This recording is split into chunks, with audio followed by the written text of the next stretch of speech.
الحمد للہ رب العالمین والصلاة والسلام علی سیدنا و سید الانبیاء والمرسلین وعلی آلہ واصحابہ واتباعہ اجمعین،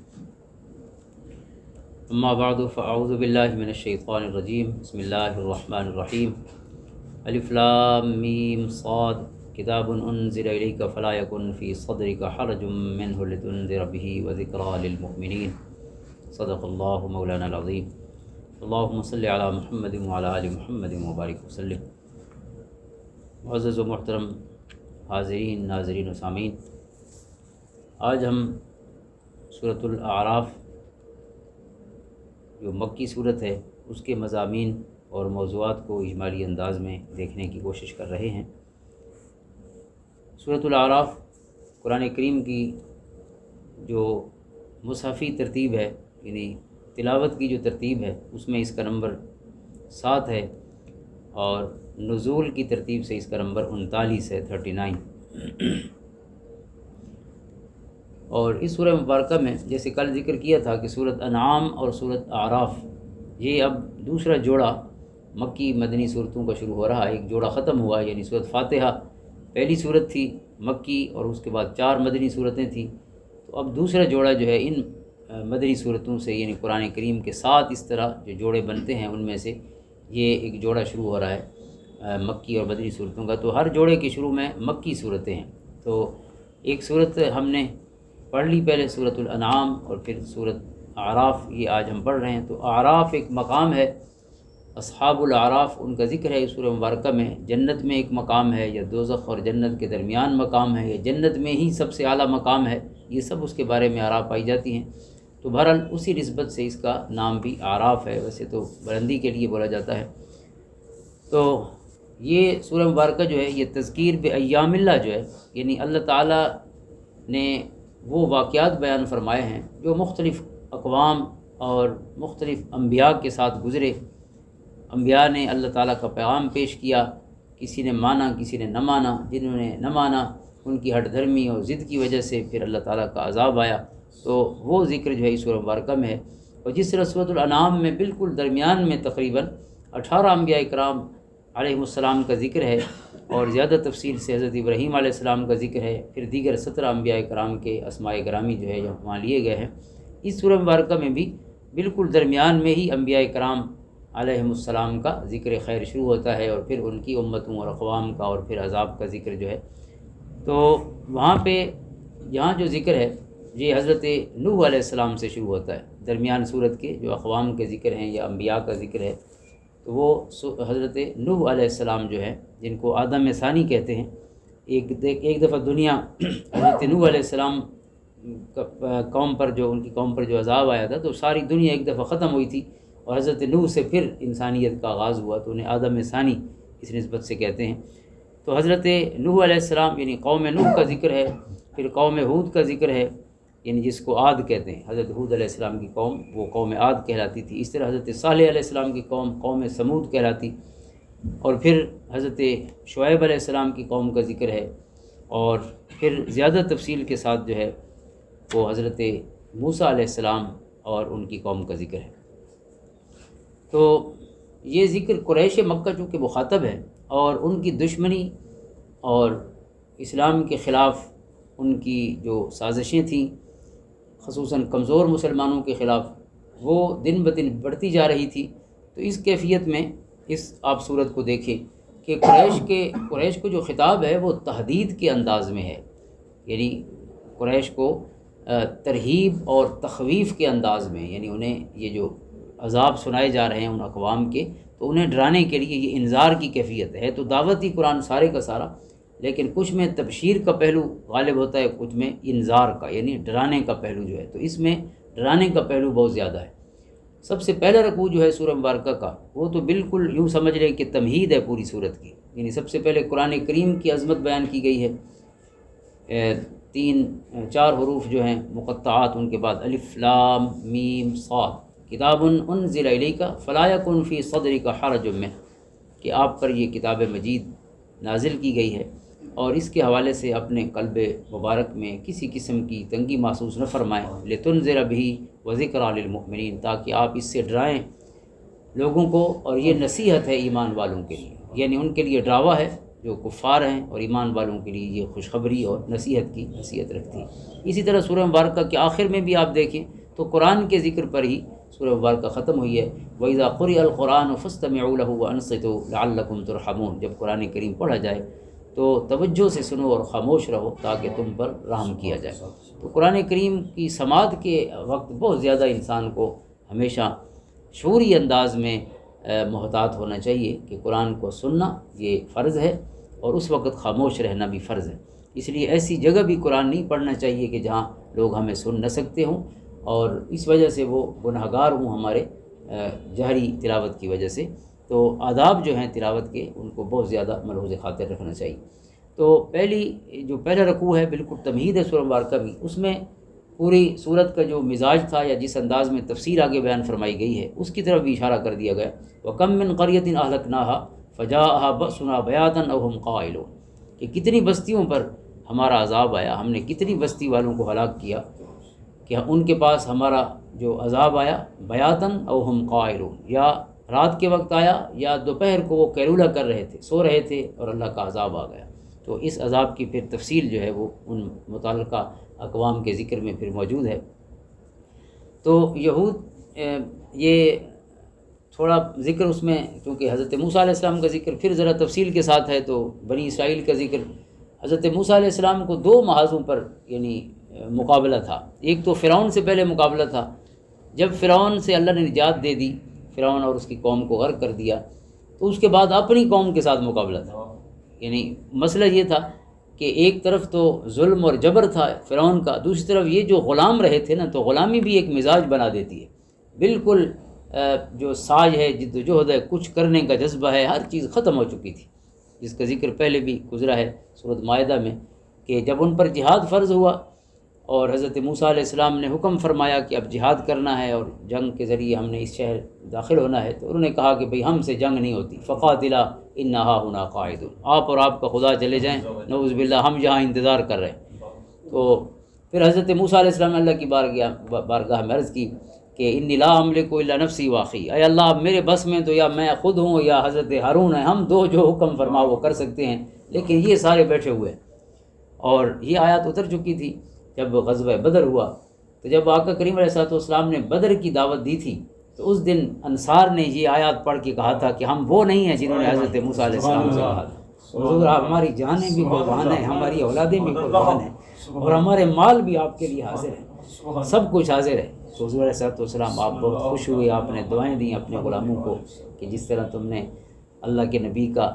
سینہ ٹھنڈا کیا ہے، اللہ تعالیٰ تمہیں اپنے خصوصی کرم و فضل سے نوازے۔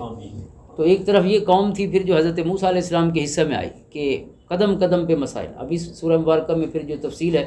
کہ جب یہ فرعون سے نجات پا کے وادی سینا میں پہنچے، وہاں انہوں نے لوگوں کو دیکھا وہ بتوں کی پوجا کر رہے تھے، تو انہوں نے حضرت موسیٰ علیہ السلام سے کہا کہ اس طرح کا کوئی اچھا سا بت ہمیں بھی بنا دیں، یعنی اللہ کی پوجا عبادت ہم سے نہیں ہوتی، ہم بت پوجنا چاہتے ہیں۔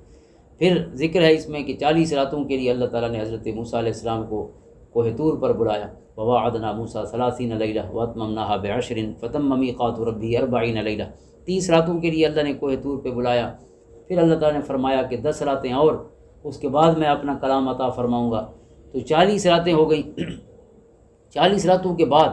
پھر وہ منظر ہے جو قرآن نے ذکر کیا کہ حضرت موسیٰ علیہ السلام نے عرض کی رب ارنی انظر الیک، اے اللہ میں تیری زیارت کرنا چاہتا ہوں۔ اللہ تعالیٰ نے فرمایا قال لن ترانی ولكن انظر الى الجبل فإن استقر مكانه فسوف ترانی۔ پھر اللہ تعالیٰ نے فرمایا کہ اس پہاڑ کو دیکھیے سامنے، اس پر میں اپنی تجلی جو ہے وہ عطا فرماتا ہوں اس پہاڑ پر، اگر یہ قائم رہا تو آپ مجھے دیکھ لیں گے، اور اگر یہ قائم نہ رہ سکا میری تجلی میں تو پھر آپ مجھے نہیں دے سکتے، لن ترانی۔ تو قرآن کریم فرماتا ہے کہ پھر جب اللہ تعالیٰ کی فتجلی ربہ للجبل جعلہ دکا وخر موسیٰ صاعقا، پہاڑ جو ہے وہ ختم ہو گیا خس و خاشاک کی طرح اللہ تعالیٰ کی تجلی سے۔ حضرت موسیٰ علیہ السلام جو ہیں وہ بے ہوش ہو گئے، اور جب ہوش میں آئے فلما افاق قال، پھر عرض کی کہ سبحانک انی تبت الیک وانی من المسلمین، اے اللہ تو پاک ہے، میں تیری طرف رجوع کرتا ہوں اور میں تیرے تجھ پر ایمان لانے والوں کا حصہ ہوں۔ تو اس کے بعد جو ہے جب حضرت موسیٰ علیہ السلام پھر اللہ تعالیٰ نے آپ کو وَكَتَبْنَا لَهُ فِي الْأَلْوَاحِ تختیاں عطا فرمائیں جن پر موعظہ اور تفصیل لِكُلِّ شَيْءٍ لکھی ہوئی تھی. تو وہ لے کے جب اب قوم کی طرف آئے جن کا حضرت ہارون علیہ السلام کو آپ نگران بنا کے گئے تھے، تو آپ واپس پہنچتے ہیں تو قوم بچڑا بنا کے اس کی پوجا بھی شروع ہے. یعنی 40 دن کے لیے آپ گئے اور پیچھے یہ کیفیت ہو گئی. تو اس لیے حضرت موسیٰ علیہ السلام نے پھر حضرت ہارون پہ بھی غصہ فرمایا. انہوں نے عرض کی کہ اب میرے بس میں کچھ نہیں تھا، ان سے میں ایک تھا اور یہ ساری پوری قوم تھی، لہٰذا میری بات نہیں مانتے تھے. تو بہرحال انہوں نے پھر اللہ تعالیٰ سے مل کے رب اغفر لی ولی، اللہ مجھے بھی معاف فرما، میرے بھائی کو بھی معاف فرما، معافی مانگی. اور یہ ایک منظر ہے. یعنی اس طرح آگے بھی اور واقعات جیسے پہلے ذکر ہوتے رہے حضرت موسیٰ علیہ السلام کی قوم کے. تو یہ چونکہ مکہ میں آخری صورتوں میں سے ہے، تو اب کل میں نے عرض کیا تھا کہ مدینہ تشریف لے جانا تھا، تو مدینہ آقا کریم علیہ السلام کی رسالت کی خبر پہنچ چکی تھی، تو یہود کے اعتراضات بھی مکہ پہنچنا شروع ہو گئے تھے. تو قرآن نے پہلے سے ایک تمہیدی انداز میں یہود سے گویا بالواسطہ خطاب شروع فرما دیے ان دونوں صورتوں میں، جبکہ ڈائریکٹ خطاب جو ہے وہ آپ سماعت فرما چکے ہیں پچھلی مدنی صورتوں میں. تو اس طرح یہ ذرا ذکر تفصیل کے ساتھ ہے حضرت موسیٰ علیہ السلام کا. اور پھر اگر اس عذاب کی کیفیت اور اقوام کے اندر جو عیب اور جو گناہ پائے جاتے تھے اگر اس کو دیکھیں، تو وہ جو حضرت نوح علیہ السلام سے جب ذکر شروع ہوتا ہے، تو حضرت نوح علیہ السلام کے دور میں تو ایک عذاب زیادہ نظر آتا ہے جس وجہ سے یعنی عذاب ہے، ایک سبب، اور وہ سبب تھا صرف شرک ان کا. لیکن جب آگے چلتا ہے زمانہ، تو دنیا جیسے ترقی کرتی ہے تو گناہوں میں بھی ترقی ہوتی ہے، یعنی وہ بھی اسی طرح بدلتے گئے. تو حضرت لوط علیہ السلام کی قوم لوط میں ایک اور یعنی اخلاقی کرپشن جو ہے کہ جنسی بے راہروی جو ہے وہ ان میں شروع ہو گئی تھی، اور ان پر عذاب پھر اس کی وجہ سے آیا. اسی طرح حضرت شعیب علیہ السلام کی قوم جو ہے اس میں مالی بدعنوانی اور یہ مالی جو کرپشن ہے یہ زیادہ ہو گئی، یعنی ناپ تول میں کمی، چوری اور ڈاکہ راہزنی، یہ مسائل ان کے زیادہ تھے. اور آل فرعون جو ہے فرعون کی قوم، اس میں مسئلہ تھا ظلم اور تشدد کا کہ وہ بنی اسرائیل کے بیٹوں کو مار دیتے، ان کی جو بیٹیاں ہوتی ان کو زندہ رکھتے. تو اتنا جبر کہ آپ کسی پوری قوم کو اس میں بیٹا برداشت ہی نہ کریں، جیسے بیٹا پیدا ہو تو اسے مار دیا جائے. تو اللہ تعالیٰ نے اپنی حکمت سے حضرت موسیٰ علیہ السلام کو اسی قوم میں زندہ رکھا، اور خود فرعون کے ہی گھر میں ان کی پرورش ہوئی اور وہ جوان ہوئے، جس کا ذکر پھر آگے انشاءاللہ ہم پڑھیں گے سورۃ القصص میں. آپ کی ولادت اور فرعون کے گھر میں پہنچنے کا جو ذکر ہے وہ وہاں پہ ہے. تو آج بھی آپ دیکھیں تو انسانی تمدن جو ہے، تہذیب جو ہے، اس کو انہی خطرات کا آج بھی سامنا ہے. یعنی آپ معاشرتی اقدار کی پامالی دیکھیں گے کہ اخلاقیات ختم ہو گئی ہیں، یا عفت و عصمت اور گھریلو امن و سکون کی بربادی یعنی اخلاقی جو کرپشن ہوتی ہے، یا پھر معاشی کرپشن جس کو ہم بدعنوانی کہتے ہیں، یا پھر سیاسی جبر و استبداد اور استحصال، کمزور قوموں کو جو ہے ان کو حقوق نہ دینا، یعنی انسانی حقوق کی خلاف ورزی، یہی وہ مسائل ہیں جو آج بھی ہیں، اور انہی کی وجہ سے اللہ تعالیٰ کے عذاب آتے رہے. اب ایک دیکھیں کہ انبیاء کرام علیہ السلام کی جو انداز دعوت اللہ تعالیٰ نے اس سورہ مبارکہ میں بیان فرمایا، تو یہ ایک سنت ہے ہمارے لیے بھی کہ نبی کی دعوت کا انداز اور طریقہ کیا ہے. اور ہمارے کریم آقا صلی اللہ تعالیٰ علیہ وسلم کو بھی اللہ تعالیٰ کا یہی حکم ہے، اور آپ کا مبارک انداز بھی یہی تھا. مثلا حضرت نوح علیہ السلام فرماتے ہیں اپنی قوم کو، پہلے تو دعوت کیا تھی سب کی، یا قوم اعبدوا اللہ، اے میری قوم اللہ کی عبادت کرو، ما لکم من الہ غیرہ، ان کے علاوہ رب کائنات کے علاوہ تمہارا اور کوئی معبود نہیں، وہ ایک ہی معبود ہے. یہی جملہ جو ہے تمام انبیاء کے لیے اللہ تعالیٰ اس کو اس مبارک صورت میں دہراتا رہا کہ اپنی قوم کو ہر نبی نے یہی پیغام دیا، وحدہ لا شریک رب کے حضور جھکنے کا. اور کہتے کیا تھے؟ حضرت نوح علیہ السلام نے فرمایا ابلغکم رسالات ربی وانصح لکم، کہ میں اللہ کا پیغام اور رسالت پیغامات آپ تک پہنچاتا ہوں، اور میں تمہیں نصیحت اور خیرخواہی کرتا ہوں، میں تمہیں دوزخ سے آگ سے بچانا چاہتا ہوں، میں تمہارا خیر خواہ ہوں. حضرت ہود نے فرمایا ابلغکم رسالات ربی وانا لکم ناصح امین، میں خیر خواہ بھی ہوں اور میں امانت دار بھی ہوں. حضرت صالح علیہ السلام نے فرمایا فقد ابلغتکم رسالت ربی ونصحت لکم، میں نے تمہاری خیر خواہی کی ہے. حضرت شعیب علیہ السلام نے فرمایا یا قوم لقد ابلغتکم رسالات ربی ونصحت لکم، میں نے اللہ کا پیغام پہنچایا اور نصیحت تمہاری خیر خواہی کرنا چاہتا ہوں، اور تمہیں اپنے خیر خواہ کا بھی پتہ نہیں کہ کون تمہیں دوزخ سے اللہ کے غضب اور عذاب سے بچانا چاہتا ہے. تمہاری انہی نالائکیوں کا جو بدلہ ہے، جزا ہے، جو سزا ہے، کسی اور کو نہیں ملنی، آپ کو ہی ملنی ہے، لہذا میں یہ خیر خواہی کی وجہ سے تمہیں دعوت دیتا ہوں. تو آقا کریم علیہ الصلوۃ والسلام کو بھی اللہ رب العزت کا حکم ہے ادع الی سبیل ربک بالحکمۃ والموعظۃ الحسنۃ وجادلہم باللتی ہی احسن، سورۃ نحل میں، کہ اے محبوب صلی اللہ تعالیٰ علیہ وسلم اللہ کی طرف حکمت سے بلائیے، بہترین نصیحت سے بلائیے، اور اگر اس میں کسی یعنی بحث و تکرار کی ضرورت پڑ جائے اللہ تعالیٰ کی طرف بلانے کے اس مرحلہ میں، اس پروسیس میں، تو وہ بھی بہت خوبصورت انداز میں آپ کا جو مجادلہ ہے وہ بھی بہت حسین ہونا چاہیے۔ تو حضور علیہ الصلوۃ والسلام نے فرمایا الدین النصیحہ، دین پورے کا پورا خیر خواہی ہے، اور خیر خواہی وہ ہوتی ہے جس میں انسان کے جو محبت ہے نا، جس کو درد اور سوز کی کیفیت کہتے ہیں، درد اور سوز اگر ہو تو پھر واقعتاً یہ دین ہے اور یہ نصیحت ہے اور یہ اللہ کے لیے پیغام ہے۔ لیکن اگر صرف دھوس دھاندلی ہو اور اس میں درد اور سوز نظر نہ آئے تو ظاہر ہے اس کا ایفیکٹ اور اثر بھی نہیں ہوتا۔ تو اس کے بعد اللہ تعالیٰ نے ان کی تکذیب کی وجہ سے جو اقوام نے جھٹلایا اپنے نبیوں کو اور ہٹ دھرمی کا مظاہرہ کیا اور اللہ کا پیغام سننے سے انکار کر دیا، تو ان سب کو مختلف قسم کے عذاب پھر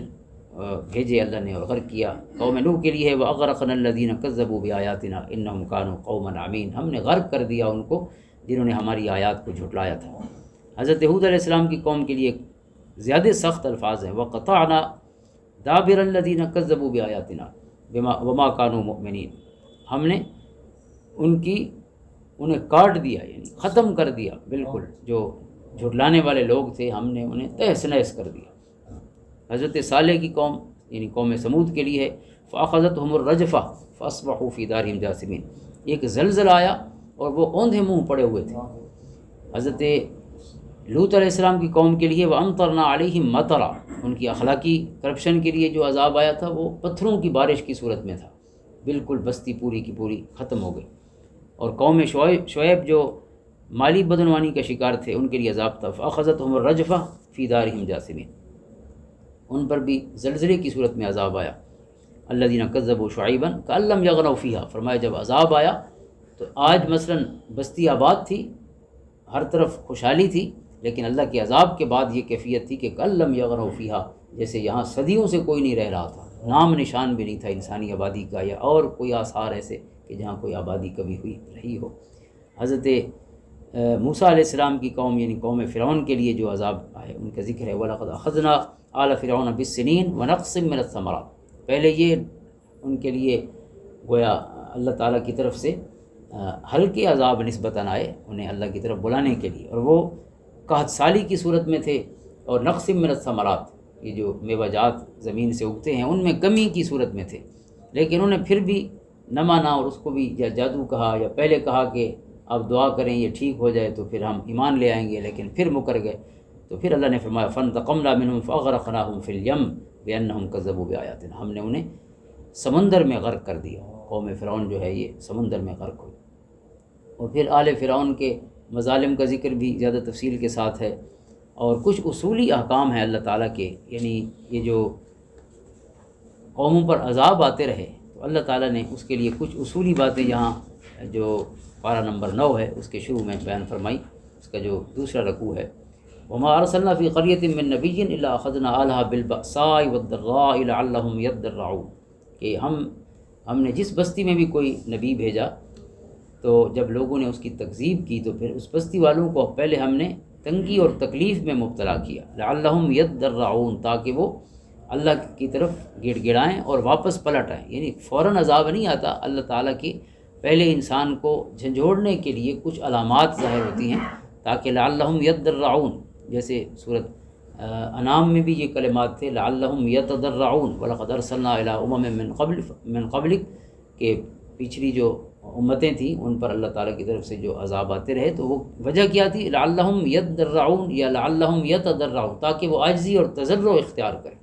اور ہمیں بھی اس سورہ مبارکہ میں 2 جگہ، ایک آخر میں اور ایک شروع میں،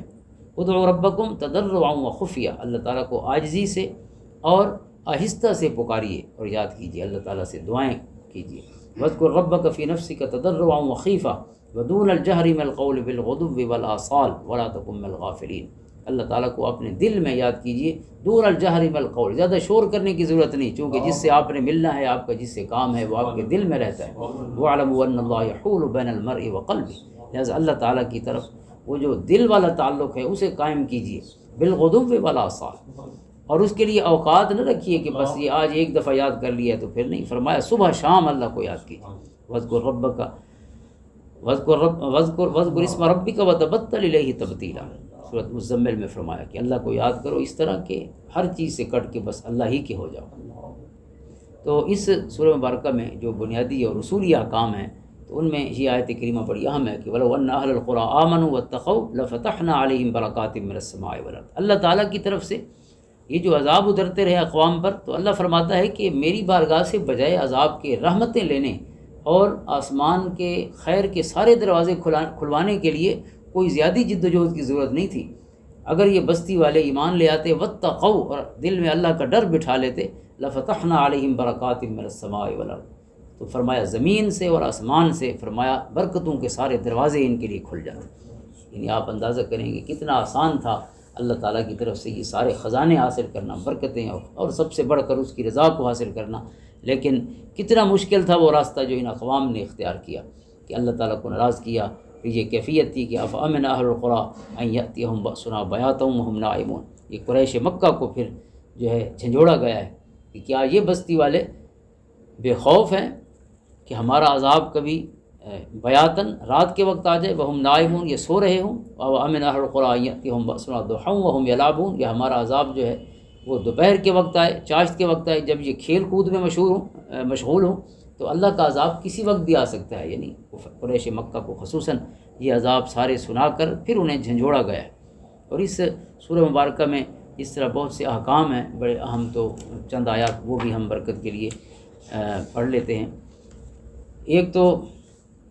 جو حرام چیزیں ہیں اس حوالے سے بڑی اہم آیت ہے اس سورہ مبارکہ میں، قل من حرم زینۃ اللہ التی اخرج لعبادہ والطیبات من الرزق، اے محبوب صلی اللہ تعالیٰ علیہ وسلم فرما دیجئے کہ کون ہے جو زینت کی چیزوں کو حرام کرے، یا کھانے پینے کی جو پاک اور طیب چیزیں ان کو حرام کرے جن کو اللہ نے حرام نہیں کیا۔ یعنی یہاں جھنجھوڑا گیا ہے کہ کسی بھی چیز کو حرام کہنے کے لیے اللہ کا حکم ضروری ہے، یہ اس کے محبوب علیہ الصلوۃ والسلام کا حکم، جس کا پھر اسی سورہ مبارکہ میں وہ آیت مبارکہ ہے کہ اللہ تعالیٰ نے اس پیارے رسول صلی اللہ علیہ وسلم نبی امی کو بھیجا جو تشریف لائے ہیں، یأمرہم بالمعروف وینہاہم عن المنکر ویحل لہم الطیبات ویحرم علیہم الخبائث ویدع عنہم اصرہم والاغلال التی کانت علیہم۔ 6 آپ کے منصب، فرائض منصبی قرآن نے بیان فرمائے۔ نیکی کا حکم فرماتے ہیں، برائی سے روکتے ہیں، اور حلال چیزوں جو طیب چیزیں انہیں حلال فرماتے ہیں، جو خبیث اور ناقص اور خراب چیزیں آپ انہیں حرام فرماتے ہیں۔ ویدع عنہم اصرہم والاغلال التی کانت علیہم، اور آپ کندھوں سے بوجھ اتارتے ہیں، اپنی امت کے لیے آسانی فرماتے ہیں، اور پیروں کی بیڑیاں کھولتے ہیں۔ یعنی حضور علیہ السلام حریت فکر عطا فرمائی، اور اللہ تعالیٰ کے احکام کے باب میں بھی آپ کا صدقہ امت پر آسانیاں ہوئیں، کیونکہ مشکلیں سورۃ انعام میں بھی ذکر ہے، کھانے پینے کی چیزوں میں یہود پر بہت زیادہ بنی اسرائیل پر مشکلیں پیدا کی گئی تھیں، لیکن وہ سب امت مسلمہ کے لیے آسان کر دی گئی ہیں، وہ جو حرام چیزیں تھیں وہ حلال کر دی گئی ہیں۔ تو اس طرح توبہ کے لیے ان کے لیے یہ تھا کہ فاقتلوا انفسکم، اللہ کے لیے اگر توبہ کرنا چاہتے ہو، توبہ یہ ہے کہ اپنے آپ کو مارو، پھر پتہ چلے گا کہ تم سچی توبہ کر رہے ہو۔ لیکن حضور علیہ السلام کی امت کے لیے صرف زبان سے آپ کہہ دیں، اللہ تعالیٰ کرم فرما دیتا ہے۔ اپنے آپ کو مارنے جیسا کوئی مشکل مسلمانوں کو وہ یعنی شرط نہیں رکھی گئی کہ اپنے آپ کو قتل کرو تو پھر صداقت کا پتہ چلے۔ تو ہمارے الفاظ کو ہی اللہ تعالیٰ نے کرم فرمایا اور اپنے توبہ کے لیے کافی قرار دیا۔ اور پھر اس آیت کریمہ کے تحت علامہ غلام رسول سعیدی رحمۃ اللہ تعالیٰ علیہ نے اس کے تحت لکھا ہے، اور یہ بڑا اہم ہے، میں آپ کی ہی عبارت جو ہے وہ پڑھ لیتا ہوں۔ آپ فرماتے ہیں کہ اس میں یہ ثابت ہوتا ہے کہ ہر چیز جو ہے وہ اصل جو اس کی ہے وہ مباح ہے، یعنی ناجائز کوئی چیز یا حرام تب ہوگی جب اللہ اس کو حرام فرمائے گا، یہ نہیں کہ کوئی اپنی مرضی سے چیزوں کو حرام کرتا پھرے، کیونکہ سورۃ مائدہ میں بھی کہا گیا یا ایھا الذین آمنوا لا تحرموا طیبات ما احل اللہ لکم، کہ اے ایمان والو ان چیزوں کو حرام نہ کرو جو اللہ نے طیب رکھی ہیں۔ یعنی اللہ تعالیٰ نے حلال کو ضرور کھانے پر زور دیا ہے، جو اللہ نے طیب و حلال رکھا ہے اس کو چھوڑنے کی اجازت نہیں دی، وہ ضرور اس کو کھائیں۔ تو علامہ غلام حسن سعیدی رحمۃ اللہ تعالی فرماتے ہیں کہ جس چیز کے عدم جواز یا کراہت پر کوئی شرعی دلیل نہیں ہے اس کام کو کرنا بلا کراہت جائز ہے، یعنی جس کے ناجائز ہونے میں شریعت میں کوئی دلیل نہیں تو یہ خود دلیل ہے اس کا حرام نہ ہونا شریعت میں کہ یہ حلال ہے۔ اور آپ نے اس میں کچھ چیزیں پہ ذکر فرمائیں کہ اس اصول پر اہل سنت کے تمام معمولات جائز ہیں، مثلا بغیر تعیین شرعی کی نیت کے سال کے مختلف ایام میں میلاد شریف منعقد کرنا، نبی پاک صلی اللہ علیہ وسلم اور آپ کی سیرت کا بیان کرنا، خلفائے راشدین اور اہل بیت اطہار رضوان اللہ تعالیٰ علیہ مجمعین وسلام اللہ علیہم کہ ایام شہادت اور وفات میں ان کا تذکرہ کرنا، انہیں قرآن خوانی اور طعام کے صدقے کا ثواب پہنچانا، اولیاء کرام کے ایام وصال میں ان کا تذکرہ کرنا، عبادات اور طعام کے صدقہ کا ثواب پہنچانا، چونکہ ان چیزوں پر شریعت نے انہیں منع نہیں فرمایا تو وہاں وہ بنیادی اصول رہیں گے کہ ہر چیز میں اعتدال ہو اور غیر شرعی کام کوئی نہ ہو، جسے شریعت نے منع کیا ہے تو آپ وہ خود سوچیں کہ وہ تو نماز میں بھی آپ کو غیر شرعی کام کریں تو وہ تو نماز میں ہی جائز نہیں ہے، تو میلاد کی محفل میں کیسے جائز ہو سکتا ہے؟ مسجد میں آپ بیٹھے ہیں تو وہاں کو غیر شرعی کام، وہاں یہ تو نہیں کہ مسجد میں آ گئے ہیں تو ہر چیز کی اجازت ہے، تو جہاں غیر شرعی کام ہے وہ کہیں بھی جائز نہیں ہے کسی بھی حالت میں، اور لیکن ان اٹ سیلف اگر دیکھا جائے ان کو مجموعی انداز میں تو ایسی چیزیں اس آیت کریمہ کے تحت وہ جائز ہیں، اور کھانے پینے کی ہوں یا استعمال کی ہوں، زیب و زینت کی چیزیں۔ امام راضی رحمۃ اللہ تعالیٰ علیہ نے اس پر اور امام قرطبی نے بڑی خوبصورت گفتگو فرمائی ہے۔ امام قرطبی نے ایک واقعہ ذکر کیا، حضرت عائشہ صدیقہ رضی اللہ تعالیٰ فرماتی ہیں، امام مکحول ان سے روایت کرتے ہیں، تابعی ہیں، کہ آپ فرماتی ہیں کہ ایک دفعہ دروازے پہ دستک ہوئی، آپ تشریف لے جانے لگے تو آپ نے پہلے اپنے کپڑے درست فرمائے، اپنی دستار درست فرمائی، اپنی زلفیں درست فرمائیں، داڑھی مبارک، اور پھر جانے لگے۔ تو میں نے عرض کی یا رسول اللہ صلی اللہ علیہ وسلم یہ تو دنیا داری کے کام ہیں، اس طرح کا انسان تیار ہو، اپنے کپڑے اور زلفیں اور